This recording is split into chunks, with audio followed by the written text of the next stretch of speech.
Well, thank you everybody for joining us today for our first webinar, Industry Update Webinar 2021. As always, please make sure to mute your line and use the chat feature when you have any questions. Melissa will address them at the end of the day, at the end of the webinar. And if you are part of the press, please disconnect now. This webinar is not designed for the press. You can contact us through Steph Otterson if you would like to set up any type of an interview. And with that, I'm going to pass this over to Melissa. Good morning, everyone. Sorry, we don't have a webinar for 2 weeks and I forget how to work my computer. Welcome back. Happy New Year. I still say that 21 has to be better than 20. I'm going to stand by that, but I know we've been off to a rocky start. John Longstreet is off this week, so you are stuck with just me. So let's see how that goes without John acting as a buffer or making faces when I say something that is not entirely appropriate. Let's jump into federal. And I do have another addition to federal that I didn't list, but it happened actually right before Christmas and I wanted to cover it. So I will have an addition to this one. Congress was sworn in this week. The House and Senate members that were elected were sworn in. And Congress is technically back to work. We are in a bit of a transitional space right now. As you all know, today is going to be an interesting day in Congress. They go into session at 1 o'clock, and we do expect some hullabaloo before the day is over. I can tell you that there is no scenario in which President-elect Joe Biden doesn't become president on swearing-in day, but I think we have a few bumps in the road before that happens. The biggest news of the day that we are watching right now are the senatorial elections in Georgia. One race has already been called. The Democrat for that race has won. The other race is too close to call. The Democrat in that race is in the lead. This is something to keep an eye on because if that both seats, one is already won by a Democrat, if the other one is won by a Democrat, the split in the U.S. Senate is 50-50, and the deciding vote on any piece of legislation will be the vice president, and it would be Vice President-elect Harris. So the Republicans would lose control. They've already never had control of the House, not recently, and they would lose control of the Senate if this happened. And of course, we would have a Democratic president. So that is going to make, I think, all legislative goals going into this next congressional session be tweaked a little bit. If that is the case. Of course, in the final vote count, if the Senate stays in Republican control, then I think the legislative goals will stay in line to where they were before. But that race today, how it's decided, is really going to determine the future of what happens in Congress. Short term in Congress, we do expect them to come back. There is another push. As we said, the president did not want to sign the package that was sent to him. It was two different pieces. He wasn't necessarily angry about the COVID piece other than he wanted every individual to get $2,000, was more upset with how the military spending was used and the countries and entities it was going towards. In the end, he did sign the legislation and they're working through some of those details. Things that are happening right now is that of the package that was passed, which I did a deep dive with you all 2 weeks ago, and I think Steph or Heidi or somebody will put this in the chat. We will be having a webinar. PRLA will be having a webinar with our partners at the PA Bankers Association, doing a deep dive into second or third round of PPP, however you want to look at it. So we will be doing that this Friday at 11 a.m. You do need to register. So all of those nitty-gritty questions that you all were asking me last week, and I said, we don't know yet, we will know them by Friday. And that is because we expect the rulemaking and the regulations to be out from the Treasury Department today. They were supposed to be out Monday, but government. So we expect those rules and regulations to be out today, and we will be having a webinar Friday at 11 a.m. To get ahead of the next question that's going to go in the chat box. We do not know when the applications for this next round of PPP will be opened. We are hoping it will be next week, but they have not announced when those applications are going to be opened. So it is going to be really important, just as you did before, to start communicating with your banks, your credit unions, or community banker to make sure they can process these applications and you're ready to put in your application when the time comes. So all of that, like I said, and I think we will have an accountant on that call on Friday as well to go through some of those tax questions that were part of the bill that was passed too.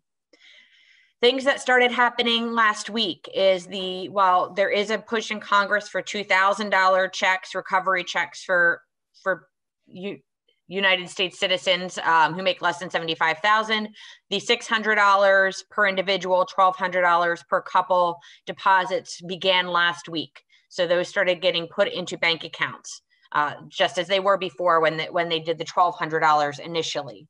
So those have started processing through. Treasury has already started putting those through. And then I also mentioned that the PPP round 3 availability, we're still waiting, but please plan to join the webinar on Friday at 11 a.m. I'll just keep on saying that over and over again. Goals for this Congress. We're still in the midst of COVID. And we have said before that when we got this package done, which wasn't exactly what we wanted, we called it the down payment. We said, okay, this is going to get us through the next 2 months because you can't figure your stuff out to do things right. So this $900 billion is a down payment. We will be pushing within this new administration, the Restaurants Act, which is that $120 billion package specific to restaurants that have been struggling related to COVID. We also will be supporting and pushing for additional funding for state and local governments, those recovery grants and funds that we're looking for to get you all through, whether you're covered by the Restaurants Act or not, for my hotels, my DMOs, anybody that wouldn't be covered by a Restaurants Act package, that will probably come through a lot of state funding, and we need those state grants to come through another federal package. So that's really going to be the focus. Also, as you are all aware, when you pass a large bill that's thousands of pages long, you usually have to pass another bill shortly thereafter to clean up all the things that were mucked up in the last bill. So we expect some more cleanup language, which will include addressing some of our other priorities that weren't addressed, such as rent forgiveness if rent is owned by a similar party, and some of those clarifications we were looking for in the previous rounds of PPP. So that's going to be how we go into this next Congress. The other federal item I want to bring up, and I don't want everybody to get too excited because we expect the Biden administration to try and reverse this. On December 23rd, the U.S. Department of Labor did issue a final rule for what we call, for my restaurants, the 80-20 rule and the tip pooling rule. So the Department of Labor finally came out and said, nerd alert, but for my restaurateurs will know what I'm talking about. Technically, if you are a server and you are being paid a tipped wage, 80% of your time has to be spent doing those actions that are related to you getting tips, serving tables, serving guests. 20% can be used for non-tipped work. That previously was a hard line. And now it's being updated to say that you can do ancillary work as long as it is accompanied by the tipped work. So it gives some wiggle room on that firm 80-20 rule that was in place before. Another huge part of this updated ruling is the fact that if you pay your employees above minimum wage, so you don't use a tipped wage, you pay above, in Pennsylvania it's $7.25 an hour, you can tip pool between front and back of the house employees. Currently, even if you pay technically above minimum wage, you can't do that. This clarifies that you can. With all that being said, the rule doesn't take effect until after the Biden administration comes in. So while these are great steps forward, I think we were holding our breaths a little bit on them actually being able to take effect, which is frustrating, but it is a step forward in terms of those two issues, which have been a huge problem for the industry in terms of lawsuits and other things. So that's kind of where we are on the federal level.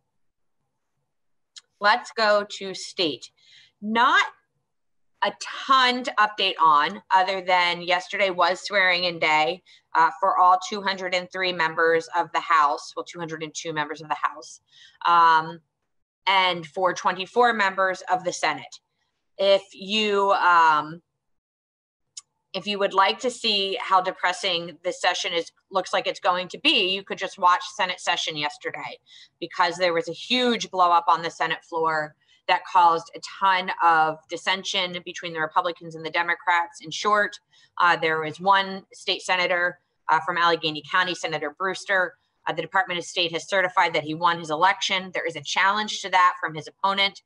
The Republicans in the Senate determined that until that challenge is determined, Senator Brewster should not be seated as a senator in the Senate.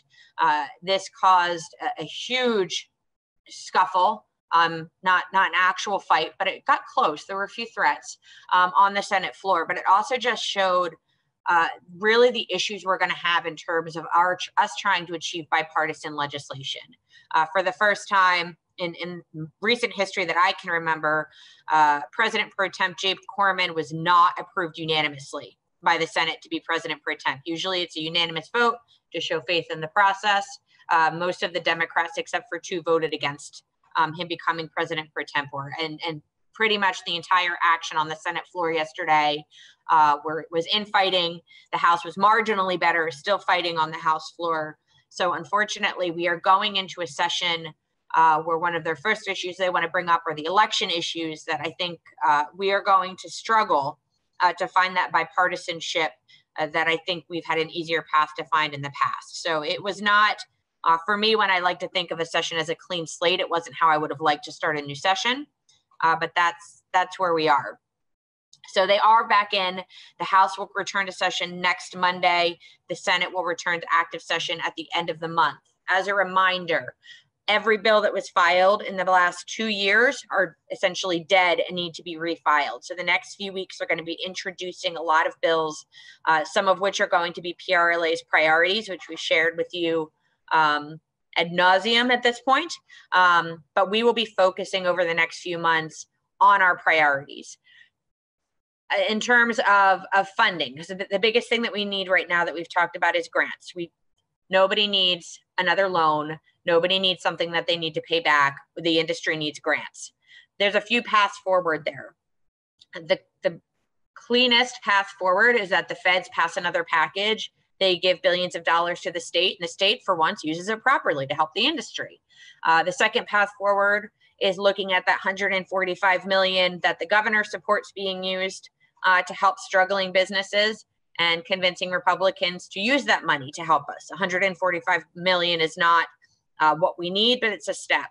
And then the third is looking at the rainy day fund, which in Pennsylvania, I think it's between $300 and $400 million. And it's exactly as its name says, it's to be used on a rainy day when you need extra funds. And I don't know if there's a time that you need extra funds more than right now, especially for our industry.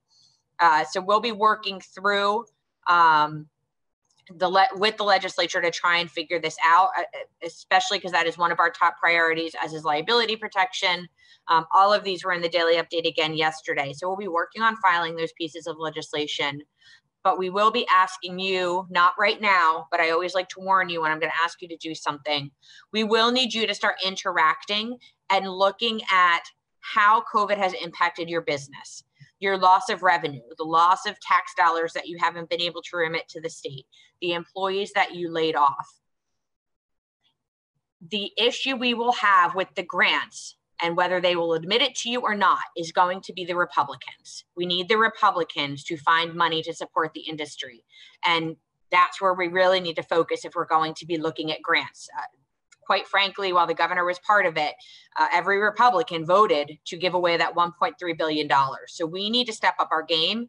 We need to be forceful. We need to be forthright about what this industry needs to recover. So we'll be putting a letter together. We will be asking you to either send them to your legislator or send them to us so we can compile them and use them. We are trying to get away from this is the, $20 billion the industry didn't give to the economy in 2020, because nobody can really fathom $20 billion, but they can fathom the restaurant that lost $40,000 a month in their district because of this. So our focus this year is really going to be on bringing it home to these legislators and holding them accountable for any votes that they put up. And our goal is to get a hospitality and tourism recovery package moving sooner than later within the legislature. I think that covers the state updates.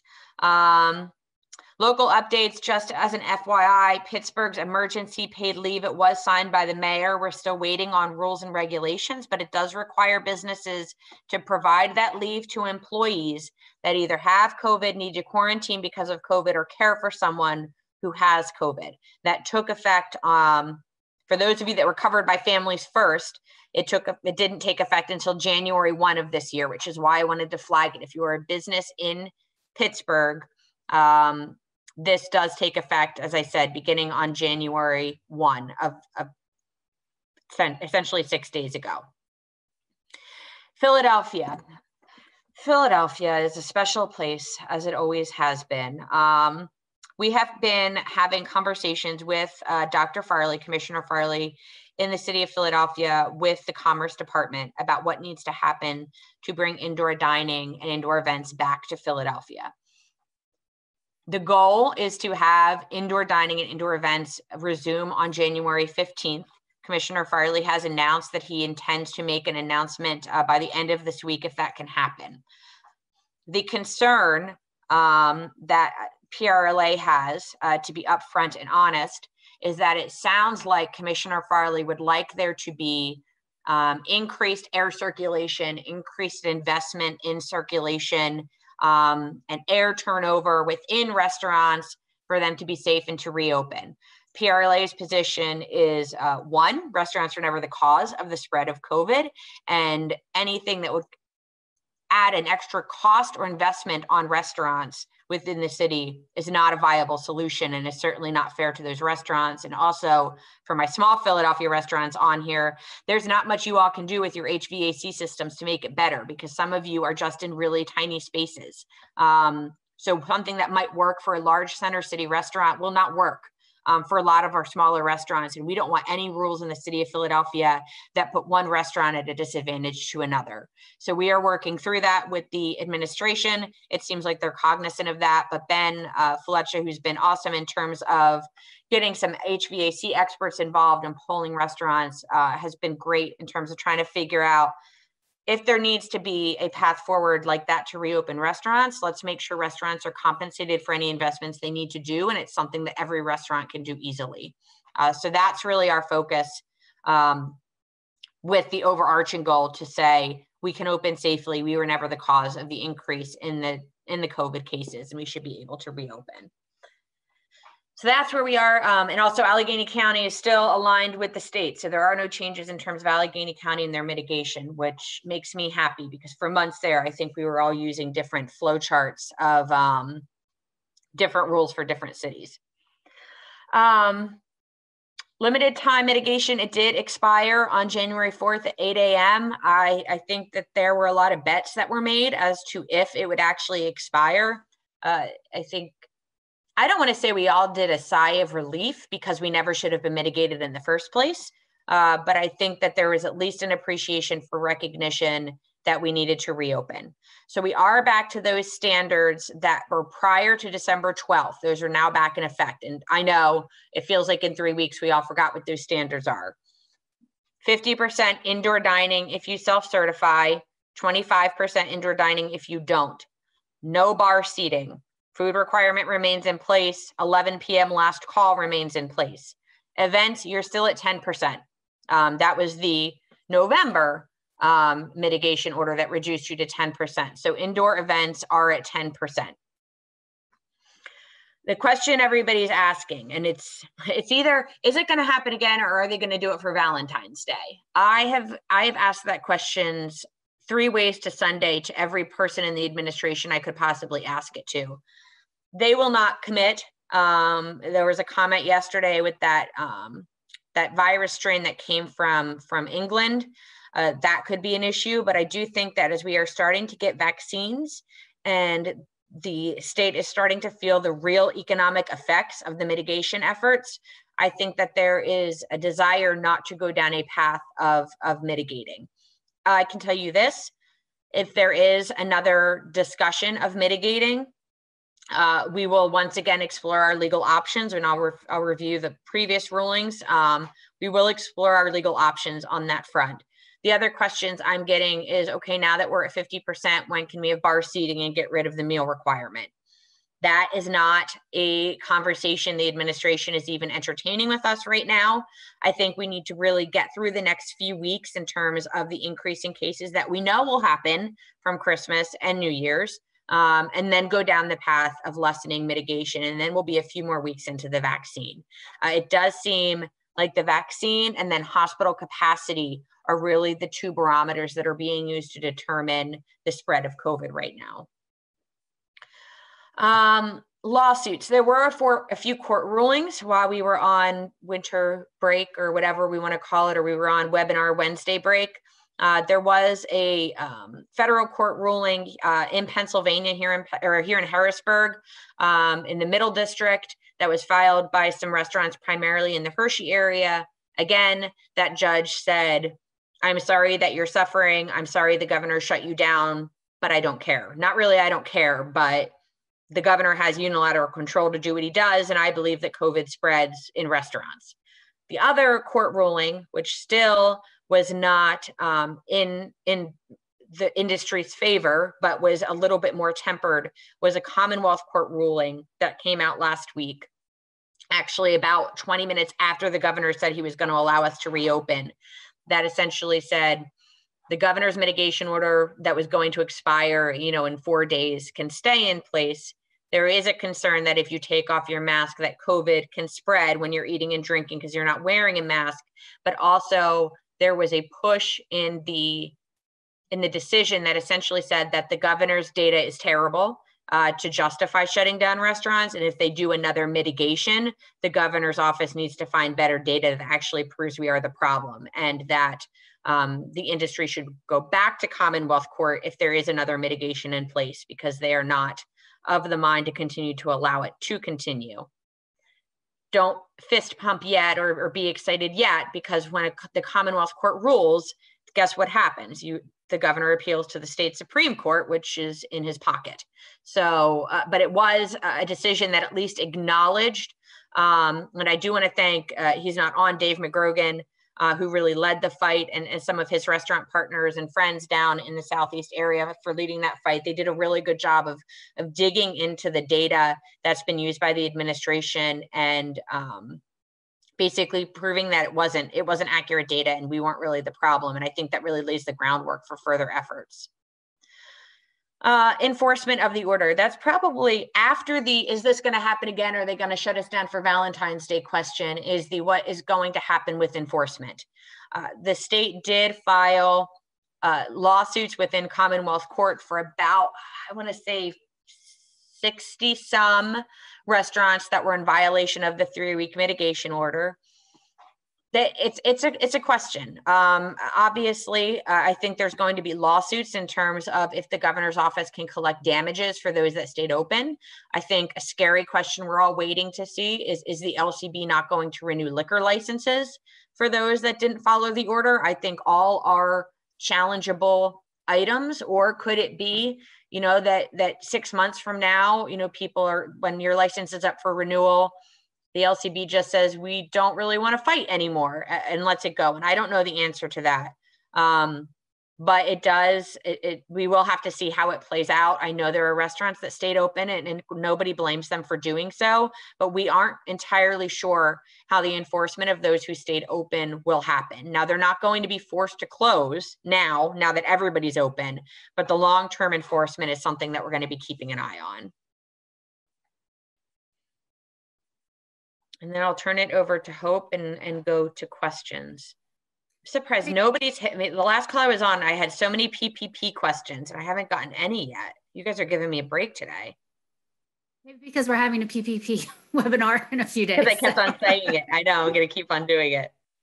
So for our webinars, tomorrow we're going to be having a coffee with the chairman.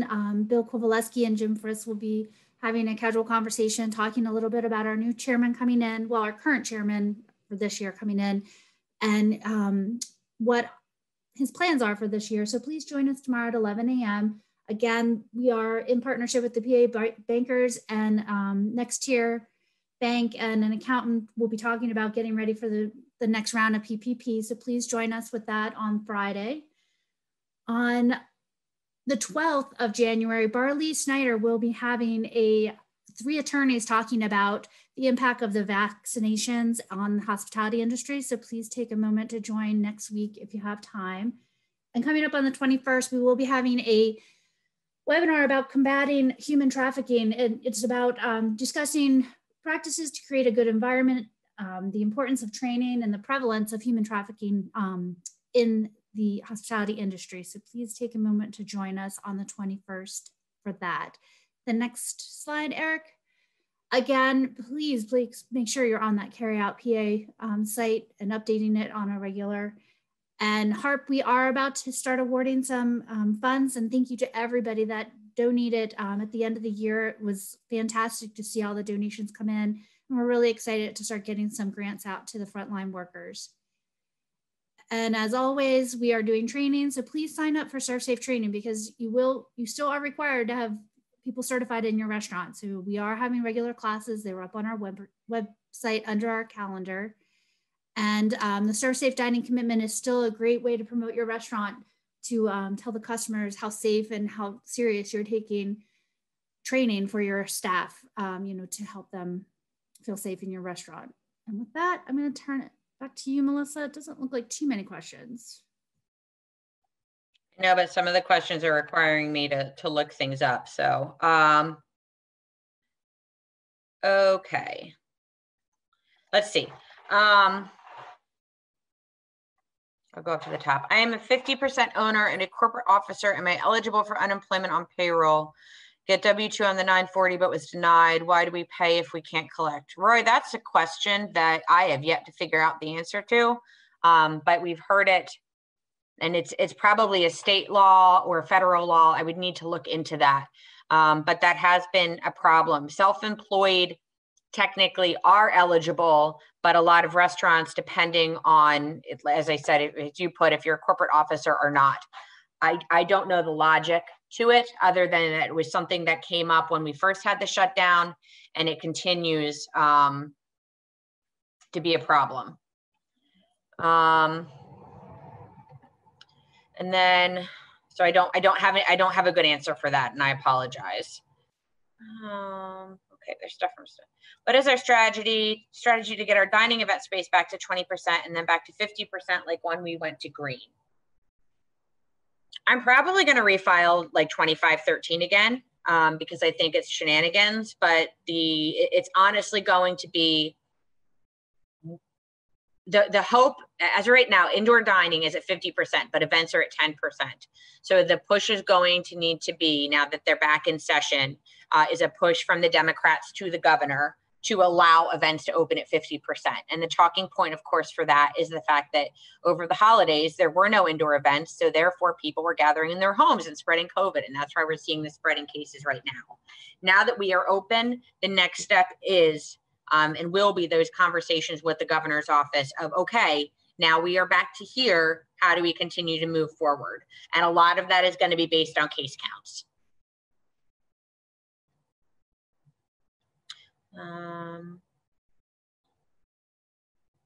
Thank you, Carl. Carl from PABI, which is the Pennsylvania Association of Bed and Breakfast Inns, and keepers are ready to help in any way we can. I continue to hear the stories of what COVID has done to our industry, and I'm ready to share. I'm sure many of our innkeepers would. Thank you, Carl. We will definitely need all the help we can get as we're trying to push some of these recovery efforts. What is currently the guidelines for number of people allowed at outdoor events? In particular, this would be a trail race. So it's based on well, a trail race would be a little bit different, but it's really going to be where they're congregating. So let me,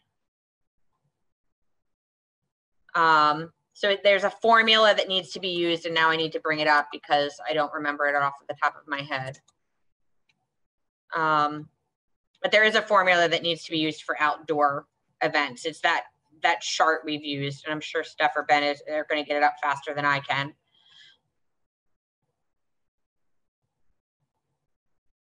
But the outdoor events are fine, but yeah, I'm looking, hold on. Yeah, it depends on the space that they're in, if there's going to be food and drink, and all of that. Outdoor events are okay, but they need to be restricted. And I would need to, Julie, do another deep dive on those rules for outdoor events, like a trail race. I can give you all the answers for outdoor, like gatherings, but a trail race would be a little bit different other than where they're gathering. The limits would be in place for that.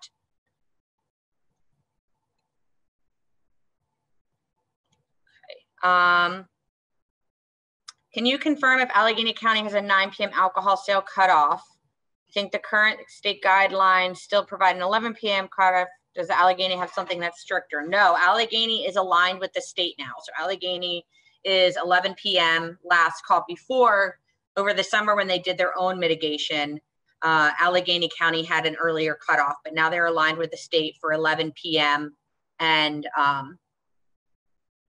11 p.m. last call and 12 p.m. they have to close. So for the new sick time law in Pittsburgh, how does that work with the new optional federal family care sick time with tax credit? Do companies need to offer both, or can we just offer the federal and have it count towards the city of Pittsburgh sick time? That we're kind of still waiting on that, unfortunately. Congress did extend the tax credits for employers who provide both paid sick leave and paid family leave through March 31st. But I need to look at the bill and see if Pittsburgh is going to accept that. So if you do choose to take advantage of the reimbursement at the federal level, so what happened was you no longer are required. So up to December 31st, you were required to give employees that time off if they were sick. After December 31st, it is optional and you can still claim a tax credit. And we think that is going to be acceptable under the Pittsburgh law, but Pittsburgh hasn't actually stated that. But we do assume that if you do choose to offer it, and you do have to in Pittsburgh, you could take the tax credit at the federal level. Where is PA with getting our frontline restaurant workers vaccinated as one of the priority groups? I was just on a call about that yesterday. I was actually with the Department of Health. And right now we are in, I got to pull up my notes. These are hard questions today. There is an updated version of a vaccine plan that's going to be coming down from the feds. And there's some quirky acronym of what that organization is that's going to be updating on the federal level what they suggest the vaccine order should be. Currently, food service is in section 1C, but the way we read it, we think it means more towards grocery stores and food processing plants. But we think that the health department thinks that the new order that's coming down from the feds on Friday is going to include restaurant and hotel workers and will bump them up to 1B, which would be ahead of the general public. So we're waiting to see, and they have promised actually to have a webinar with us once they get a better feel for where we will be in the vaccine plan and if we can be bumped up in the vaccine plan. So the health department made it very clear to us yesterday that they are really still with healthcare workers. So they aren't even thinking, and that's kind of the problem with Pennsylvania. They're not thinking really far ahead, but they're not really thinking all that far ahead in terms of our industry yet. But it does sound like we might get bumped up under the new federal guidance. Do you have any new info regarding the maximum PPP amount for multi-units? No, we're waiting for that in the regulations. That's and the regulations should be out today, we are told. So we're hoping that will be delineated in the regs that come out today.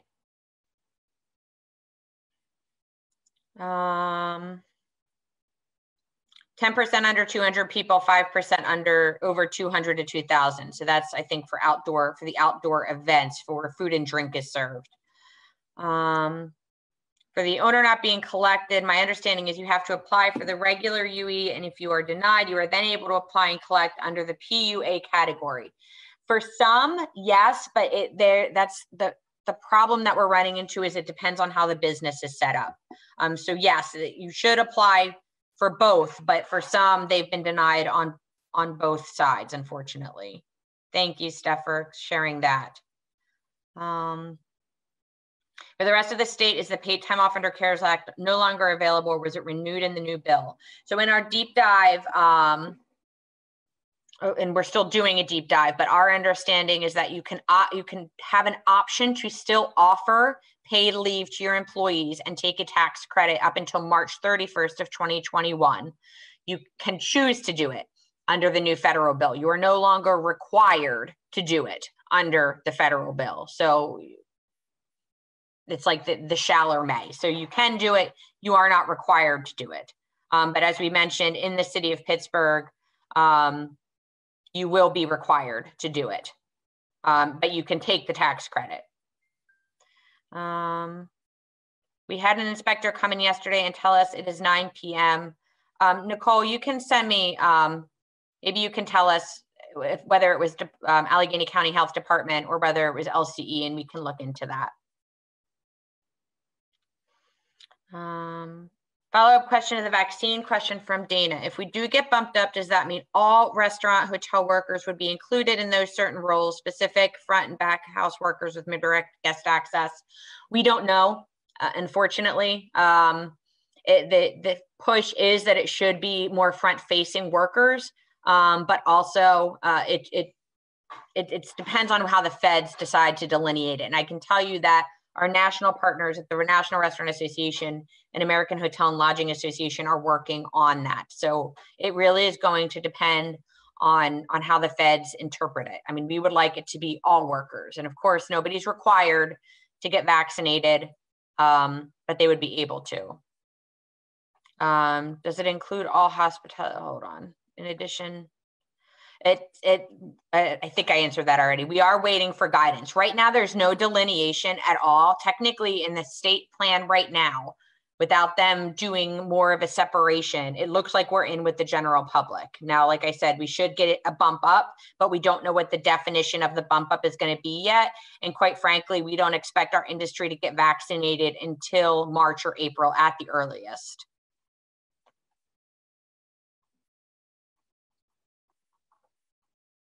And I think I'm at the end. There were some really hard questions today. I got to get back on my game. I had to go through 3 different documents to answer questions today. Yeah, it looks like we're all done. Again, if you have more questions, I mean, you can always email, the staff, and we will answer questions throughout the week. This has been recorded. We will be sending this out to everyone and putting it up on our website. And we will be back next week for another update, Melissa. So that, I don't see any other questions coming forward. So they're giving you 20 minutes back. Next week will probably be more of a deep dive as a follow-up to the webinar from this Friday. So we'll probably do more of a deep dive into PPP and some state stuff. So looking forward to it. Thanks, everyone. Stay safe. Everyone, hope to see you on the webinars this week. Bye-bye.